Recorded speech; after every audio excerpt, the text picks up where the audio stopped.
Good afternoon. My name is Tom Brinsonoff, Certified Master Mechanic out of Reading, PA, and today I'm going to talk a little bit about what is a CDL. A CDL is basically a commercial driver's license.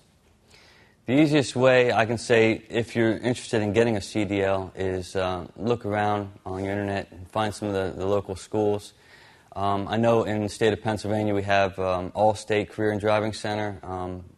There's a few other ones. I personally went to All-State Career and Driving Center to obtain my CDL.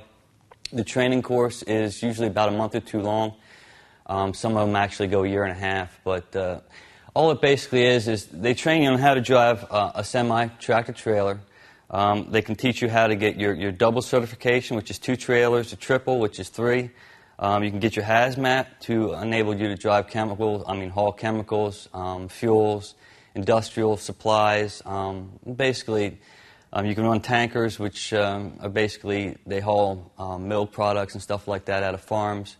But all commercial driver's license is basically just a CDL, and it is a special type of driver's license, and it's pretty difficult to obtain, but with the right dedication, you can get it done.